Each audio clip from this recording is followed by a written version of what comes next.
If you struggle to fall asleep at night, there are a few things you can do to help yourself fall asleep fast. Let's talk about 6 science-backed tips that you can do to make that transition into sleep as quick and seamless as possible. Let's start by talking about a few things you can do right now to help you fall asleep quickly. Our first tip is the hardest. Put your phone away.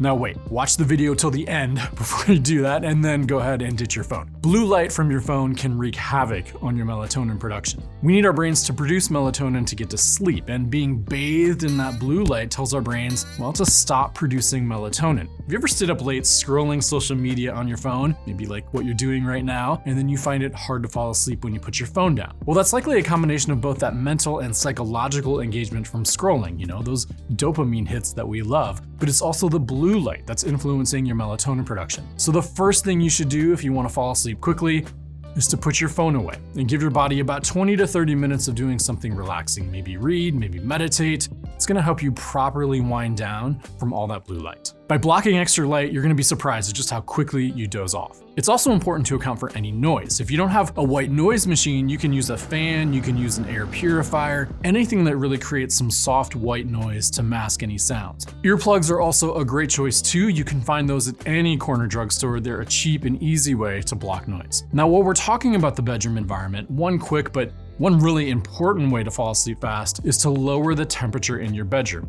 Ideally, you want that around 65 to 67 degrees. Being warm is gonna help make you feel sleepy, but it's actually that cold air that signals to your brain that it's time to sleep. So crank down that thermostat, or if you're using the fan for white noise, point it directly at yourself. So minimize light, sound, and then modify that temperature. One other small tip that we love: if you can afford it, invest in 1 or 2, let's call them sleep things, that really make you look forward to going to bed. This could be maybe a pillow that you really like, maybe a blanket that's super soft, a cozy set of sheets maybe. I recently invested in a weighted eye mask. Now that's a little bougie, I know, but it both relieves pressure on my eyes and it blocks out light. Kind of a fun little treat that I have for myself. Whatever that is, making something that you look forward to in your bedroom creates kind of this psychological shift that can make all the difference. So those are some, let's call them external factors to consider. Once you crawl into bed though, you need to get your mind and your body ready for sleep. Because look, sleep isn't something you chase. You have to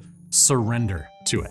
You may have heard about counting sheep or counting backwards from 300, and that's one way to do it. Here is a science-backed technique that we really like. It's called 4-7-8 breathing. The practice is very simple. You breathe in slowly for 4 seconds, you hold your breath for 7 seconds, and then you slowly and deliberately breathe out for 8 seconds. You can repeat this as often as you need, but the idea around this practice is that it slows your heart rate to around 50 to 70 beats per minute, which is key for sleep. It also has the really nice effect of relaxing your brain and your body. Now, the other technique we like, and one you may have seen on social media, is called the military sleep method. This is really just a practice that's also known as body scanning. You start by relaxing each part of your face, and then you move on to relaxing your shoulders and your arms. You take deep breaths to relax your chest, and then you work your way down your body, relaxing each part and each muscle as you go. As you relieve the tension in your body, you should enter a state of relaxation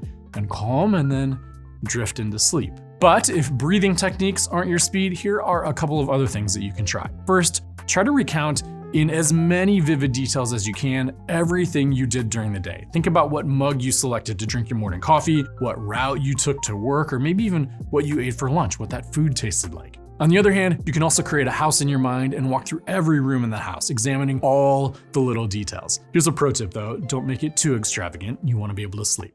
The final thing you should do tonight is perhaps a tough one, but avoid alcohol. Now, I know it can be incredibly easy to reach for a nightcap to help you sleep. In fact, alcohol is one of the most popular sleep aids in the world. And yeah, it may help you settle into sleep, but it's terrible for your sleep. Alcohol interrupts your overall sleep cycle. It makes you get less deep sleep and just less quality sleep overall. To prove the point, I've been partaking in dry January. I'm gonna show you my sleep tracker recovery scores. Now, these are indicative of the overall quality of my sleep.